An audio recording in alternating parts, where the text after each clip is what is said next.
August 29, 2014. Memorial of the Passion of St. John the Baptist. A reading from the first letter of St. Paul to the Corinthians. Brothers and sisters, Christ did not send me to baptize, but to preach the gospel, and not with the wisdom of human eloquence, so that the cross of Christ might not be emptied of its meaning.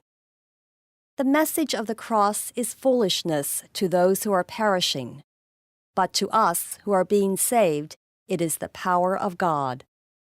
For it is written, I will destroy the wisdom of the wise, and the learning of the learned I will set aside. Where is the wise one?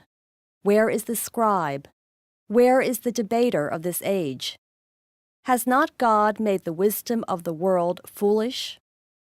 For since in the wisdom of God, the world did not come to know God through wisdom, it was the will of God, through the foolishness of the proclamation, to save those who have faith.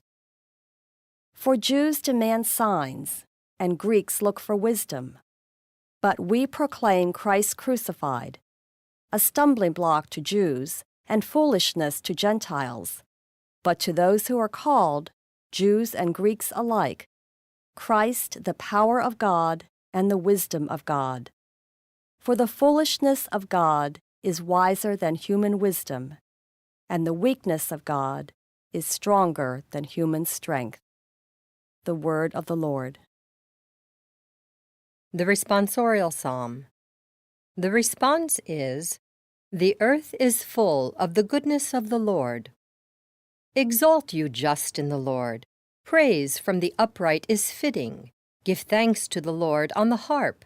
With the 10-stringed lyre chant his praises. The earth is full of the goodness of the Lord.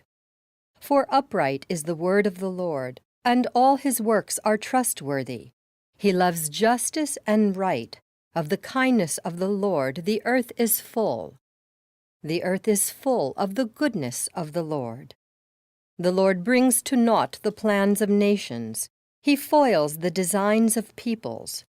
But the plan of the Lord stands forever, the design of his heart through all generations. The earth is full of the goodness of the Lord. A reading from the Holy Gospel according to Mark.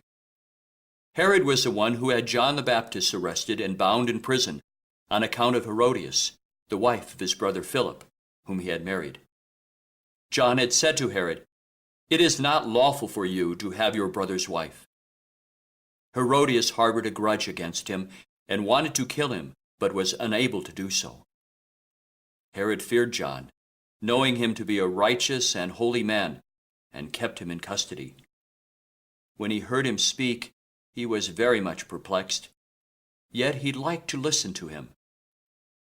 She had an opportunity one day when Herod, on his birthday, gave a banquet for his courtiers, his military officers, and the leading men of Galilee. Herodias' own daughter came in and performed a dance that delighted Herod and his guest. The king said to the girl, Ask of me whatever you wish, and I will grant it to you. He even swore many things to her. I will grant you whatever you ask of me, even to half of my kingdom. She went out and said to her mother, What shall I ask for? She replied, The head of John the Baptist. The girl hurried back to the king's presence and made a request.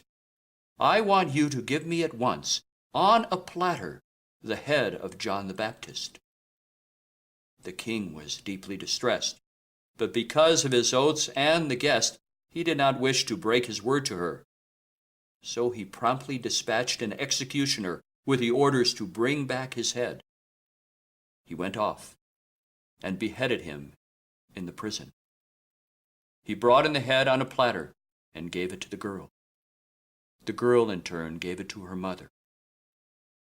When his disciples heard about it, they came and took his body and laid it in a tomb. The Gospel of the Lord.